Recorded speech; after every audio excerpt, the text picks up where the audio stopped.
France 3 20e H55 dans la lignée de Colombo, cette série présente le criminel d'emblée pour se centrer sur l'enquête. Le polar est-il porte-bonheur sur France 3, après le succès de Capitaine Marlowe et des meurtres? La chaîne publique lance, ce soir, une nouvelle collection.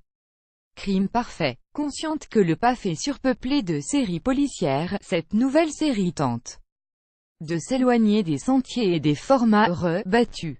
Ici, chaque soirée comprend un tandem d'enquêteurs à l'œuvre dans 2 épisodes, 2 affaires distinctes. Puis les limiers cèdent la place au prime suivant, à un nouveau duo qui traitera à nouveau 2 énigmes.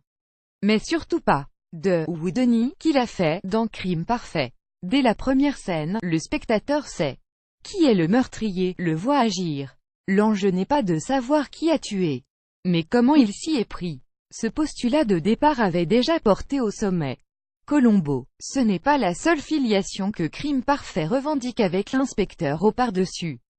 Élimé. En France, on produit beaucoup de séries procédurales. Cela faisait longtemps qu'on n'avait pas eu recours à cette technique narrative inversée qui nous a autorisé un peu plus de décontraction et d'humour. Salue le scénariste et réalisateur de cette première salve d'enquête, D.I.R. le pêcheur, Malone, Duel au soleil, clin d'œil à Johnny Hallyday dont acte, le Sherlock et Watson de ce mardi sont campés par Isabelle Gélinas, fais pas ci, fais pas ça, et le jeune Arthur Mazet, Clem. Elle est une enquêtrice expérimentée mais baba cool. Incollable sur le rock des 60s et 70s, Agnès est rétive à la technologie surtout si elle est contenue dans un smartphone. Au diable le GPS quand on a une boussole et une carte Michelin, et que dire de sa vie privée agitée, par comparaison, son acolyte Thibaut est un bleu, un stagiaire tout juste sorti de l'école de police, très collet,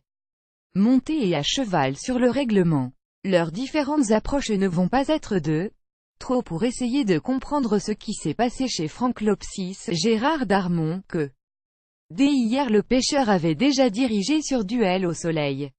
Dans la piscine de ce propriétaire d'une maison de disques flotte le cadavre d'un de ses artistes phares, l'ancienne gloire J.B. Elliott Génico de la Comédie Française. Cette enquête, qui plonge dans les coulisses du showbiz et fourmille, hasard de la diffusion, de clin d'œil à Johnny Hallyday, est la plus réussie et bénéficie vraiment de l'astuce narrative. La seconde affaire qui met en scène Frédéric Diffenthal, Taxi, La Forêt, en entrepreneur jaloux repose sur une révélation plus tirée par les cheveux et davantage prévisible. Le plus dur avec ce suspense à rebours, c'est de construire le crime parfait. Avec ma co-scénariste, on s'est plusieurs fois retrouvé dans une impasse. Comment laisser traîner l'indice qui va permettre aux enquêteurs de voir au-delà de l'alibi du meurtrier? Il faut montrer sans expliquer, confie D.I.R. le pêcheur. Et d'ajouter, ce qui prime sont les ressorts psychologiques de l'assassinat et la confrontation, la rencontre entre le suspect et les policiers. Elle doit être haute en couleur. France 3 a en stock de autres soirées, l'une tournée à Vannes avec Antoine Duléry, Elisa Rouchque en représentant de la loi, et Samuel Labarthe et Elena Noguera en meurtrier, l'autre tournée à Marseille avec Philippe Carrois et Claire Borotra. Si l'on s'était au rendez-vous, D.I.R. le pêcheur ne serait d'ailleurs pas opposé à donner une suite aux aventures d'Agnès et de Thibaut.